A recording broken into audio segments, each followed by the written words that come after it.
नमस्कार दोस्तों, मैं एडवोकेट योगेश खन्ना आप सभी का अभिनंदन करता हूं।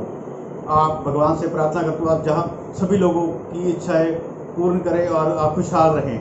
बहुत अच्छा लगता है जैसे कि हम ये आगे भी हमने जो संत कबीर शिरोमणि हमारे संत कबीर जी हैं उनके दोहे और अमृत वाणी का हमने जो एपिसोड या अध्याय हम बना रहे हैं लगातार अलग अलग करके, तो उसमें आप सभी का हमें बहुत प्यार और बड़ा अच्छा आपकी तरफ से अच्छे कमेंट मिल रहे हैं। तो इसी का अगला अध्याय जो है एपिसोड है हम आज बनाने जा रहे हैं। तो कृपा करके अगर शब्दों में कुछ त्रुटियां रह जाएं तो कृपा करके हमें क्षमा कीजिए, क्योंकि because my native language is Punjabi, तो I try to speak in Hindi. तो अच्छा लगता है जब आप लोग हम मुझे हल्लाशेरी देते हैं। God bless you all, thank you very much. आज इसमें हम कह रहे हैं कबीरा जी मीन्स, इसमें संत कबीर जी कह रहे हैं कबीरा जब हम पैदा हुए जग हंसे हम रोए, ऐसी करनी कर चले हम हंसे जग रोए। इसमें संत कबीर दास जी कहते हैं कि जब हम पैदा हुए थे उस समय सारी दुनिया खुश थी और हम रो रहे थे। जीवन में कुछ ऐसा काम करके जाओ कि जब हम मरे तो दुनिया रोए और हम हंसे। आगे संत कबीर जी कह रहे हैं कि जाति न पूछो साथ की पूछ लीजिए ज्ञान, बोल करो तलवार का पड़ा रहने दो म्यान। इसमें संत कबीर जी कहते हैं किसी विद्वान व्यक्ति से उसकी जाति नहीं पूछनी चाहिए बल्कि ज्ञान की बात करनी चाहिए। असली मोल तो तलवार का होता, म्यान का नहीं होता। आगे संत कबीर जी कहते हैं जिन खोज तिन पाइया गहरे पानी प्याठ, मैं बपुरा बुडन कटरा रहा किनारे बैठ। जो इसमें संत कबीर जी कहते हैं जो लोग लगातार प्रयत्न करते हैं, मेहनत करते हैं, कुछ ना कुछ पाने की में जरूर सफल हो जाते हैं। जैसे कोई गोताखोर जब गहरे पानी में डुबकी लगाता है तो कुछ ना कुछ लेकर जरूर आता है, लेकिन जो लोग डूबने के भय से किनारे पर ही बैठे रहते हैं उनको जीवन प्रति कुछ नहीं मिलता। आगे संत कबीर जी कहते हैं दोष पराये देखिए करी चला हसत हसत, अपने याद न आविये जिनका आदि न अंत। इसमें संत कबीर जी कहते हैं इंसान की फितरत कुछ ऐसी है कि दूसरों के अंदर की बुराइयों को देखकर उनके दोषों पर हंसता है, व्यंग करता है, लेकिन अपने दोष पर कभी नजर नहीं जाती, और जिसका ना कोई आदि है ना अंत हुआ है। आगे संत कबीर जी कहते हैं तिनका कबू न नींदिए जो पावन तर होए, कबू उड़ी आखिन पड़े जो पीर धनेरी होए। इसमें संत कबीर जी कह रहे हैं कि छोटी छोटी चीज की भी बहुत कभी निंदा नहीं करनी चाहिए, क्योंकि वक्त आने पर जो छोटी चीज होती है बड़े काम कर सकती है। ठीक वैसे ही एक छोटा सा तिनका पैरों तले कुचल जाता है, लेकिन आंधी चलने पर अगर वही तिनका आंख में पड़ जाए तो बहुत बड़ी तकलीफ होती है। आगे संत कबीर जी कह रहे हैं अति भला का ना बोलना, अति की भली न चूप, अति का भला न बरसना, अति की भली न धूप। इसमें संत कबीर जी कह रहे हैं कि ज़्यादा बोलना अच्छा नहीं है और ना ही ज़्यादा चुप रहना भी अच्छा है। जैसे ज़्यादा बारिश अच्छी नहीं है लेकिन बहुत ज़्यादा धूप भी अच्छी नहीं है। आगे संत कबीर जी कह रहे हैं कहत सुनत सब दिन गए, उर्जी न सूरजिया मन, कहीं कबीर चेत्या नहीं अजहू सो पहला दिन। इसमें संत कबीर जी कह रहे हैं कि केवल कहने और सुनने में ही सब दिन चले गए, लेकिन वह यह मन उलझा ही है कि अब ये सुलझा नहीं है। कबीर दास जी इसमें कह रहे हैं कि ये मन अजातक चेता है नहीं है और ये आज भी पहले जैसा ही है। आगे संत कबीर जी कह रहे हैं कि दुर्लभ मानुष जन्म है, देह न बारंबार, तरवर जो पत्ता झड़े बहुरी न लागे डार। इसमें संत कबीर जी कह रहे हैं कि मनुष्य का जन्म मिलना बहुत दुर्लभ है, ये शरीर बार बार नहीं मिलता है।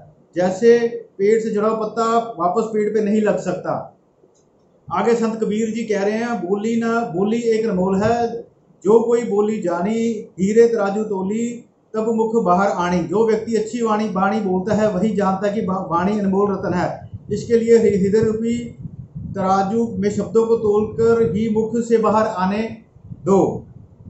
आगे संत कबीर जी कह रहे हैं कि हिंदू कहे मोही राम प्यारा, तुर्क कहे रहमाना, आपस में दो लड़ी मरी मुए मरम न कोई जाना। इसमें संत कबीर जी कह रहे हैं कि हिंदुओं के लिए राम प्यारा है और मुस्लिम के लिए अल्लाह रहमान प्यारा है। दोनों राम रहीम के चक्कर में आपस में लड़ मिटते हैं, लेकिन कोई सत्य को नहीं जान पाया है। इसमें संत कबीर जी आगे कह रहे हैं संत ना छाटे सही, जो कोटित मिले असंत, चंदन भोगा बैठिए तहु शीतलता न तजंत। इसमें संत कबीर जी कह रहे हैं सज्जन पुरुष किसी भी परिस्थिति में अपना सज्जनता नहीं छोड़ते, चाहे कितने भी दुष्ट पुरुषों से क्यों ना घिरे हों। ठीक वैसे ही जैसे चंदन के वृक्ष पर हजारों सर्प लिपटे रहते हैं लेकिन वह कभी अपनी शीतलता नहीं छोड़ता। आगे संत कबीर जी कह रहे हैं कि बुरा जो देखकर मैं चला, बुरा ना मिले कोई, जो दिन खोजा अपना मुझसे बुरा ना कोई। इसमें संत कबीर जी कह रहे हैं, जब मैं संसार में बुराइयां खोजने चला तो मुझसे बुरा कोई ना मिला। जब मैंने अपने मन में झांक कर देखा तो पाया कि मुझसे बुरा कोई व्यक्ति नहीं था।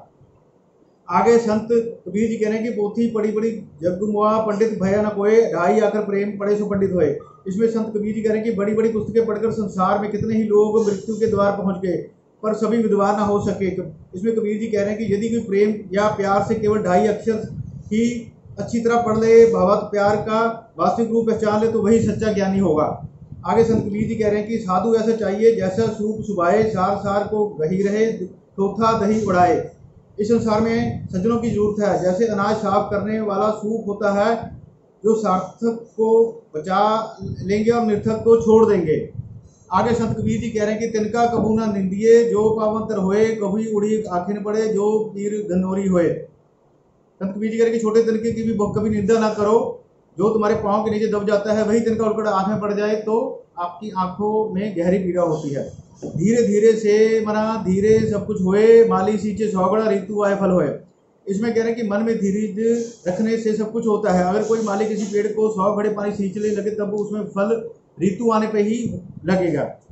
माला फेरत जुग भया, फिर ना मन का फेर, कर का मन का डार दे, मन का फेर। कोई व्यक्ति लंबे समय तक हाथ में लेकर मोती की माला घुमाता है पर उसके मन का भाव नहीं बदलता, उसके मन की हलचल शांत नहीं होती। कबीर जी कह रहे हैं कि ऐसे व्यक्ति को सलाह है कि हाथ में इस माला को फेरना छोड़कर मन का जो मोतियों की माला उसको फेरना चाहिए, यानी भगवान गुरु को याद करना चाहिए। आगे संत कबीर जी कह रहे हैं कि जाति न पूछो सादगी पूछ लिए, ज्ञान मोल करो तलवार का पड़ा रहने दो म्यान। इसमें संत कबीर जी कह रहे हैं कि सज्जन की जाति नहीं पूछनी चाहिए, उसका जो ज्ञान है वो हमें लेना चाहिए। तलवार का मूल्य होता है ना कि बयान का मूल्य होता है। आगे संत कबीर जी कह रहे हैं कि दोष प्राय देखिए, करी चला हंसत हंसत, अपने याद न आवी जिनका आदि ना अंत। यह मनुष्य का स्वभाव जब दूसरों को दोष देकर हंसा है और अपने दोष याद नहीं करता। ये एक रूटीन का है, जिनका आदि है ना अंत है। जिन खोजा तिन पाइए, गहरे पानी बैठ, मैं बहुरा बोडन डरा रहा किनारे बैठ। जो प्रयत्न करने से कुछ नहीं है, जैसे मेहनत करने वाला गोताखोर गहरे पानी में जाता है और कुछ लेकर आता है, उसी प्रकार जो कुछ लोग नहीं करते, डूबने के भय बैठे रहते, उनको कुछ नहीं मिलता।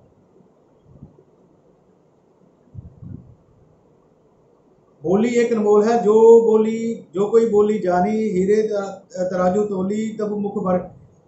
यदि कोई सही तरीके से बोलना जानता है तो उसे पता है कि वाणी का एक मूल्य है, अमूल्य है। वाणी एक अमूल्य रत्न है, इसलिए यह हीरे तराजू से तोड़कर भानी चाहिए। आगे संत कबीर जी कह रहे हैं कि निंदक निरिय राखिए, आंगन कुटी छवाए, बिन पानी साबुन बिना निर्मल करे सुबाए। इसमें संत कबीर जी कह रहे हैं कि जो हमारी निंदा करता है उसे अपने अधिकाधिक पास ही रखना चाहिए। वह तो बिना साबुन और पानी के हमारी कमियां बताकर हमारे स्वभाव को साफ करता है। आगे संत कबीर जी कह रहे हैं कि दुर्लभ मनुष्य जन्म है, देन बराबर बार तरवर, जो पत्ता झड़े बुरी ना लागे डर। संसार मनुष्य का जन्म बार बार नहीं मिलता, इसलिए हमें अच्छे कर्म करने चाहिए।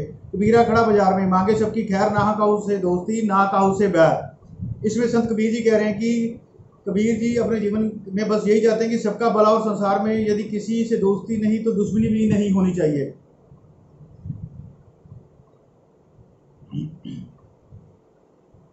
आगे कबीर जी कह रहे हैं कि कहत सुनत सब दिन गए, उर्जी न सूर्य मन, कभी कबीरा चेते नहीं अजू सो पहला दिन। इसमें संत कबीर जी कह रहे हैं कि ये मन पर उलझ कर सुलझा पाया। कबीर जी कहते हैं कि अब भी ये मन होश में नहीं आता है, आज भी इसकी अवस्था पहले दिन जैसी ही है। आगे संत कबीर जी कह रहे हैं कि कबीर लहरी समद की मोती बिखरे आई, बगुला भेद न जाइए, हंसा चुनी चुनी खाई। इसमें संत कबीर जी कह रहे हैं कि समुद्र की लहर में मोती आकर बिखर गए हैं, बगुला उनको भेद नहीं जानता, परंतु हंस उन्हें चुन चुन कर खा रहा है। इसका भाव है कि किसी भी वस्तु का महत्व जानकर ही जानता है। आगे संत कबीर जी कह रहे हैं कि जब गुण को गाहक मिले तब गुण लाख बिकाई, जब गुण को गाहक नहीं तब कौड़ी बदली जाई। इसमें संत कबीर जी कह रहे हैं कि जब गुण को परखने वाला गाहक मिल जाता है तो गुण की कीमत होती है, पर जब ऐसा गाहक नहीं मिलता तो गुण कौड़ी के भाव चला जाता है। आगे संत कबीर जी कह रहे हैं कि कबीर कहा घर बियो काल गहे पर कर केस, ना जाने कहाँ मारिशी क्या घर के प्रदेश। इसमें संत कबीर जी कह रहे हैं कि हे मानव, तू क्या गर्व करता है, काल अपने हाथों में तेरे केश पकड़े हुए हैं, मालूम नहीं वह घर या प्रदेश में है कहाँ पर तुझे मार डाले। आगे संत कबीर जी कह रहे हैं, पानी केरा बुध बुधा अत मानुष की जात, एक दिन छिप जाएगा ज्यों सारा प्रभात। इसमें संत कबीर जी कह रहे हैं कि जैसे पानी के बुलबुले इसी प्रकार मनुष्य का शरीर क्षण भंगुर है, और जैसे प्रभात होते तारे छिप जाते हैं वैसे ही देह भी एक दिन नष्ट हो जाएगी। आगे संत कबीर जी कह रहे हैं कि हाड़ जले ज्यों लाकड़ी, केस जले ज्यों घास, सब तन जलता देखिए भया कबीर उदास। इसमें संत कबीर जी कह रहे हैं कि ये नश्वर मानव देह अंत समय में लकड़ी की तरह जलती है और केश घास की तरह जल उठते हैं। संपूर्ण शरीर को इसी तरह जलता देख इस अंत पर कबीर का मन उदासी से भर जाता है। आगे संत कबीर जी कहते हैं, जो उगया सो अंतबे फुलवा सो कुमलाही, जो चिन्निया सो ढली पड़े, जो आया सो जाही। इसमें संत कबीर जी कह रहे हैं कि इस संसार का नियम है कि जो उदय हुआ वह अस्त भी होगा, और जो विकसित हुआ वो मुरझा जाएगा, जो चिना गया वह गिराएगा, और जो आया है वो जाएगा। आगे संत कबीर जी कह रहे हैं कि झूठे सुख को सुख कहे मानत है मन मोद, खलन चबेना काल का कुछ मुंह में कुछ गोद। इसमें संत कबीर जी कह रहे हैं कि अरे जीव, तू झूठे सुख को सुख कहता है और मन में प्रसन्न होता है, ये देखकर सारा संसार मृत्यु के लिए उस भोजन के समान है जो कुछ तो उसके मुंह में है और कुछ गोद में खाने के लिए रखा हुआ है। आगे संत कबीर जी कह रहे हैं कि ऐसा कोई ना मिले हमको दे उपदेश, भव सागर में डूबा कहे कर गही काड़े केस। इसमें संत कबीर जी कह रहे हैं कि सारी संसारी जनों के लिए दुखित होते हुए कहते हैं कि इन्हें कोई ऐसा पथ प्रदर्शक न मिला जो उपदेश देता और संसार सागर में डूबते हुए इस प्राणियों को अपने हाथों में से केश पकड़कर निकाल लेता। आगे संत कबीर जी कह रहे हैं, संत ना छाटे सतई, जो कोटित मिले असंत, चंदन भुगवा बैठिए तऊ शीतलता ना तजंत। इसमें संत कबीर जी कह रहे हैं कि सज्जन को चाहे करोड़ों दुष्ट पुरुष मिले फिर भी अपने भले भाव को नहीं छोड़ता, चंदन के पेड़ से सांप लिपटे रहते हैं पर वह अपनी शीतलता नहीं छोड़ता। आगे संत कबीर जी कह रहे हैं कि कबीर तन पंछी भया, जहाँ मन वहाँ उड़ी जाई, जो जैसी शक्ति सो तैसा ही फल पाई। इसमें संत कबीर जी कह रहे हैं कि संसारी व्यक्ति का शरीर पक्षी बन गया है और जहाँ उसका मन होता है वहीं शरीर उड़कर वहीं पहुंचता है। सच है कि जो जैसा साथ है वैसा ही फल जाता है, फल पाता है। और आगे संत कबीर जी कहते हैं, तन का जोगी सब करे मन का बिरला कोय, सब सिद्धि सजे पाइए जो मन योगी हुए। इसमें संत कबीर जी कह रहे हैं कि भगवे वस्त्र धारण करना सरल है पर मन का योगी बनना बिरले ही व्यक्ति का काम है। यदि मन से योगी हो जाए तो सारी स्थितियां सहज ही प्राप्त हो जाती हैं। आगे संत कबीर जी कह रहे हैं कि कबीर सो धन सचे, जो आगे को होए, शीश चढ़ाए पोटली ले जाता तो न देखियो कोय। आगे संत कबीर जी कह रहे हैं कि उन धन को इकट्ठा करो जो भविष्य में काम आए, सर पर धन की गठरी बांध कर ले जाते हुए किसी को नहीं देखा गया। आगे संत कबीर जी कह रहे हैं, माया मुई न मन हुआ, मरी मरी गया शरीर, आशा तृष्णा न हुई, यूं कहे गए कबीर। इसमें संत कबीर जी कह रहे हैं कि संसार में रहते हुए न माया मरती है न मन, शरीर न जाने कितनी बार मर चुका है पर मनुष्य की आशा तृष्णा कभी नहीं मरती। कबीर ऐसा कई बार कह चुके हैं। आगे संत कबीर जी कह रहे हैं कि मन ही मनोरथ छाड़ी दे, तेरा किया न कोई, पानी में घिवे निस्के, तो रुखा खाए न कोई। मनुष्य मात्र को, इसमें आगे संत कबीर जी कह रहे हैं कि मनुष्य मात्र को समझते हुए कहते हैं कि मन की इच्छाएं छोड़ दो, उन्हें तुम अपने बूते पर पूर्ण नहीं कर सकते। यदि पानी में से घी मिल जाए तो रूखी रोटी कोई नहीं खाएगा। आगे संत कबीर जी कह रहे हैं कि जब मैं था तब हरि नहीं, अब हरि है मैं नहीं, सब अंधियारा मिट गया दीपक देखा माही। इसमें संत कबीर जी कह रहे हैं कि जब मैं अपने अहंकार में डूबा था तब प्रभु को नहीं देख पाता था, लेकिन जब गुरु के ज्ञान का दीपक में भीतर प्रकाशित किया तब ज्ञान का सब अंधकार मिट गया, ज्ञान की ज्योति से अंधकार रह जाता है और ज्ञान से आलोक में प्रभु को पाया जाता है। आगे संत कबीर जी कहते हैं कि कबीर सुता कर क्या करे, जाकी ना सब जपे मुरारी, एक दिन तू भी सोवेगा लंबे पांव पसारी। इसमें संत कबीर जी कह रहे हैं कि अज्ञान की नींद में सोए क्यों रहते हैं, ज्ञान की जागृति को हासिल कर प्रभु का नाम ले, सजग होकर प्रभु का ध्यान करो। वह दिन दूर नहीं जब तुम्हें गहन निंद्रा में सो ही जाना है, तब तक जाग सकते हो, जागते क्यों नहीं, प्रभु का नाम स्मरण क्यों नहीं करते।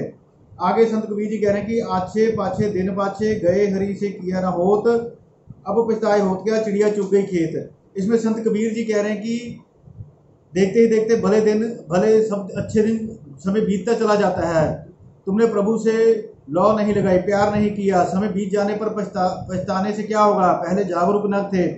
ठीक उसी तरह जैसे कोई किसान अपने खेत की रखवाली ही नहीं करे और देखते देखते पंछी उसकी फसल बर्बाद कर दें। तो ये थी आज जो हमने संत श्री मणि हमारे संत कबीर जी के आपको दोहे और उनकी अमृत वाणी का पढ़ के आपको अध्याय का श्रवण कराया। तो उम्मीद है कि आप सभी को हमारी इस जो व्याख्या का है अच्छा लगा होगा, जो संत कबीर जी ने द्वारा रची है और बोली गई है। तो हमने कोशिश की है कि आपको उनके द्वारा जो बोली गई जो वाणी है, जो अमृत वाणी है, उसको अच्छे ढंग से उच्चारण कर सके। तो कहीं ना कहीं शब्दों की त्रुटियां रह गई होंगी तो क्षमा चाहते हैं। हम आप सभी की भगवान से प्रार्थना करते हैं कि आप सभी लोगों की इच्छाएं पूर्ण करें और आप खुशहाल रहें। जय श्री राम। धन्यवाद। नमस्कार।